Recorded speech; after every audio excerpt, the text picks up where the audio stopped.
Assalamualaikum warahmatullahi wabarakatuh. Perkenalkan, kami dari kelompok 8 yang beranggotakan Tiara Puspa Suraya, Nurul Amalia, dan Alif Ibnul Fahmi. Di sini kami akan menjelaskan materi tentang Pancasila sebagai sistem filsafat. Sebelum itu, kami akan menjelaskan pengertian filsafat terlebih dahulu.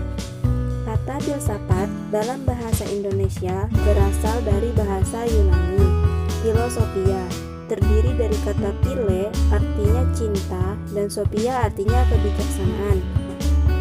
Filsafat berarti cinta kebijaksanaan. Cinta artinya hasrat yang besar atau yang berkobar-kobar. Kebijaksanaan artinya kebenaran sejati atau kebenaran yang sesungguhnya. Jadi bisa dikatakan bahwa filsafat berarti hasrat atau keinginan yang sungguh-sungguh akan kebenaran sejati. Di sini ada dua para ahli, menurut para ahli pengertian filsafat. Yang pertama ada Socrates. Menurut Socrates, filsafat adalah suatu bentuk peninjauan diri yang bersifat reflektif atau berupa perenungan terhadap asas-asas dari kehidupan yang adil dan bahagia. Yang kedua ada menurut Plato. Dalam konsepsi Plato, filsafat merupakan pencarian yang bersifat spekulatif atau terhadap pandangan tentang seluruh kebenaran. Filsafat Plato ini kemudian digolongkan sebagai filsafat spekulatif. Kita masuk ke materi, yaitu Pancasila sebagai sistem filsafat. Menurut Ruslan Abdul Ghani, bahwa Pancasila merupakan filsafat negara yang lahir sebagai kolektif ideologi atau cita-cita bersama dari seluruh bangsa Indonesia. Dikatakan sebagai filsafat karena Pancasila merupakan hasil perenungan jiwa yang mendalam yang dilakukan oleh the founding father kita, kemudian dituangkan dalam suatu sistem yang tepat. Sedangkan menurut Noto Nagoro, filsafat Pancasila memberi pengetahuan dan pengertian ilmiah yaitu tentang hakikat dari Pancasila.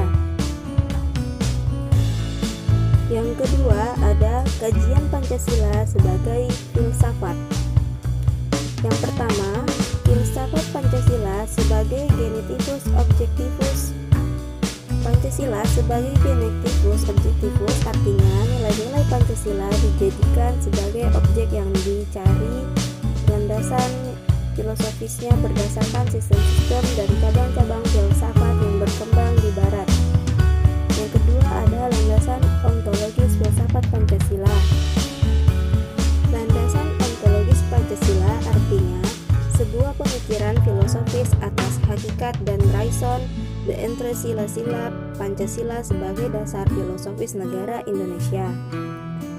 Yang ketiga ada landasan epistemologis filsafat Pancasila. Artinya, nilai-nilai Pancasila digali dari pengalaman atau empiris bangsa Indonesia, kemudian disintesiskan menjadi sebuah pandangan yang komprehensif tentang kehidupan bermasyarakat, berbangsa, dan bernegara. Yang keempat ada landasan aksiologis Pancasila yang memiliki arti, nilai, atau kualitas yang terkandung dalam sila-sila Pancasila. Sila pertama mengandung kualitas monoteis, spiritual, kekudusan, dan sakral. Sila kemanusiaan mengandung nilai martabat, harga diri, kebebasan, dan bertanggung jawab. Yang ketiga, sila persatuan mengandung nilai solidaritas dan kesetiakawanan.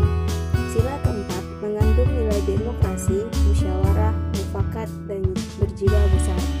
Dan terakhir, sila keadilan mengandung nilai kepedulian dan gotong royong.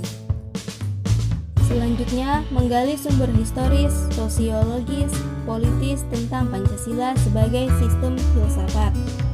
1. Sumber historis Pancasila sebagai sistem filsafat. Yang pertama, sila ketuhanan yang Maha Esa, sila kemanusiaan yang adil dan beradab, sila persatuan Indonesia, sila kerakyatan yang dipimpin oleh hikmat, kebijaksanaan dalam permusyawaratan atau perwakilan, sila keadilan sosial bagi seluruh rakyat Indonesia. Kedua, sumber sosiologis Pancasila sebagai sistem filsafat. Sumber sosiologis Pancasila sebagai sistem filsafat dapat diklasifikasikan ke dalam dua kelompok.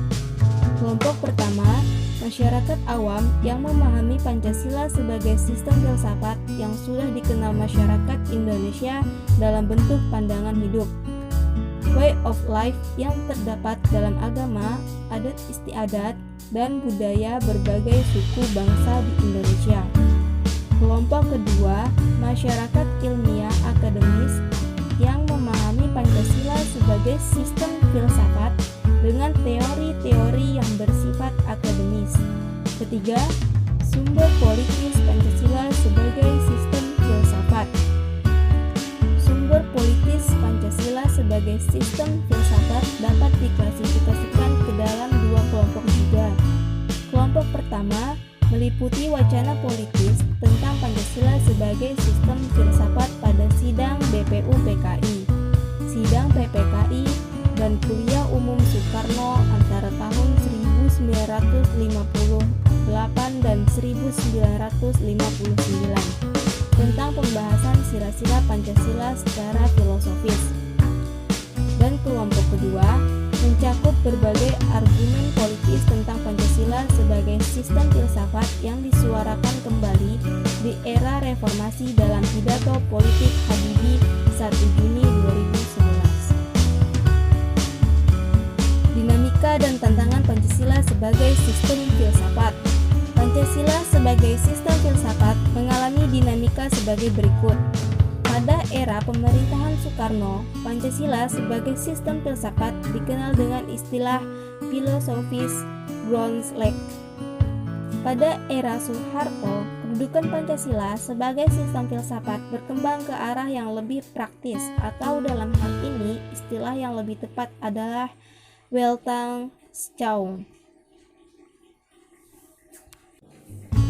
Selanjutnya, tantangan Pancasila sebagai sistem filsafat. Beberapa bentuk tantangan terhadap Pancasila sebagai sistem filsafat muncul dalam bentuk-bentuk sebagai berikut. Pertama, kapitalisme. Kedua, komunisme. Yang pertama, kapitalisme, yaitu aliran yang meyakini bahwa kebebasan individual pemilik modal untuk mengembangkan usahanya dalam rangka meraih keuntungan sebesar-besarnya merupakan upaya untuk menyejahterakan masyarakat. Kedua, komunisme adalah sebuah paham yang muncul sebagai reaksi atas perkembangan kapitalisme sebagai produk masyarakat liberal. Esensi dan urgensi Pancasila sebagai sistem filsafat.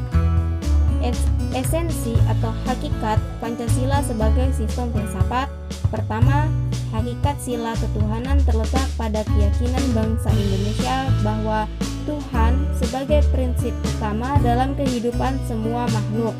Kedua, hakikat sila kemanusiaan adalah manusia monopluralis yang terdiri atas monodualis, yaitu susunan kodrat atau jiwa, raga, sifat kodrat atau makhluk individu, sosial, dan kedudukan kodrat atau makhluk pribadi yang otonom dan makhluk Tuhan.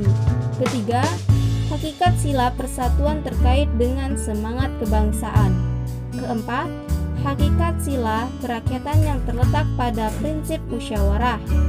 Kelima, hakikat sila keadilan terwujud dalam 3 aspek, yaitu keadilan distributif, legal, dan komutatif.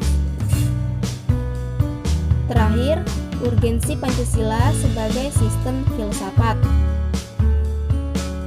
Pertama, meletakkan Pancasila sebagai sistem filsafat dalam memulihkan harga diri bangsa Indonesia sebagai bangsa yang merdeka dalam politik, yuridis, dan juga merdeka dalam mengemukakan ide-ide pemikirannya untuk kemajuan bangsa, baik secara material maupun spiritual.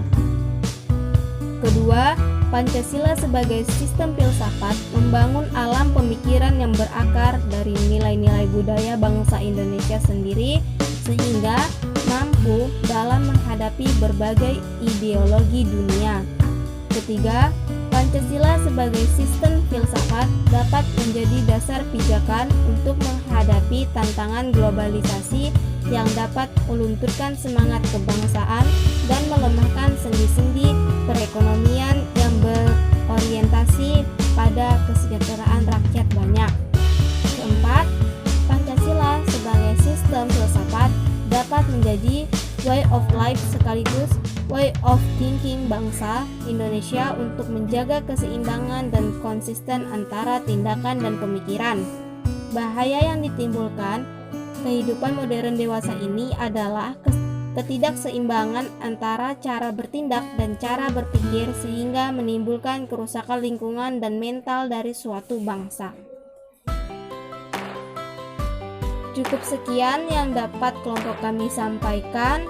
Jika ada kekurangan, kami memohon maaf. Semoga teman-teman dapat memahaminya. Saya ucapkan terima kasih. Wassalamualaikum warahmatullahi wabarakatuh.